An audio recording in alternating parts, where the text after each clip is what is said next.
यवतमाळ जिल्ह्यातील दरावा कारंजा मार्गावरील टोल नाक्यावर अवैध टोल वसुलीचा गंभीर आरोप होत असून या प्रकरणामुळे राजकीय वातावरण तापले आहे। काँग्रेस आणि शिवसेना उभाटा गटाच्या कार्यकर्त्यांनी टोल नाक्यावर धडक देत टोल वसुली बंद पडली। काँग्रेस नेते राहुल ठाकरे यांच्या नेतृत्वात कार्यकर्त्यांनी भांडेगाव बुलाईजवळ असलेल्या टोल नाक्यावर आंदोलन केले। या टोल नाक्यावर कोणत्याही मूलभूत सुविधा नसताना आणि रस्त्यांची अवस्था अत्यंत खराब असताना टोल वसुली का केली जाते असा सवाल आंदोलकांनी उपस्थित केला। या मार्गावर मोठ्या प्रमाणात खड्डे असून प्रवाशांना मोठा त्रास सहन करावा लागत आहे। तरी टोल वसुली सुरू असल्याने कार्यकर्ते आक्रमक झाले आणि टोल नाका बंद करण्याची जोरदार मागणी केली।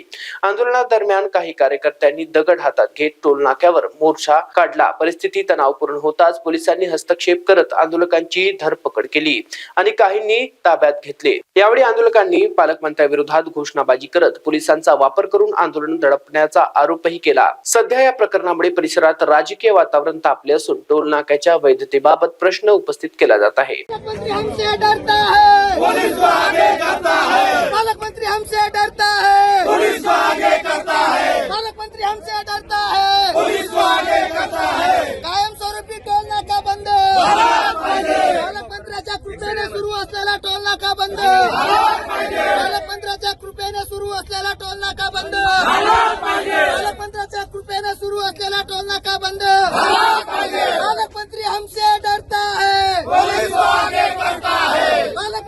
हे श्रेयवादाची लढाई नाही आहे। काही पालकमंत्री साहेब यांचा पाठबळ असल्यामुळे, कारण अनधिकृत आहे टोल हा वर्षभरा पहिल्यापासून लोकांना सर्व माहित होता। जेव्हापासून उभारणी चालू होती तेव्हापासून पालकमंत्र्यांनी कोणतंही लक्ष दिलं नाही। आज 2 महिने झालेले आहे। जेव्हा आम्ही आंदोलन हे केलं त्याच्यानंतर पालकमंत्री साहेब म्हणते आम्ही कुठेतरी बंद करू। हा श्रेयवादाचा नाही, आमचा फक्त एवढंच मागणी आहे की लवकरात लवकर बंद व्हावा। पण शेवटी पालकमंत्री साहेबांच्या आशीर्वादाने हा टोल चालू आहे आणि आजही जे काही दडपशाही आधी केली आहे पोलिसांनी त्यांच्याच आदेशाने आम्हाला केली आहे। महाराष्ट्र टीव्ही 24 करिता अक्रम दिवान, यवतमाळ।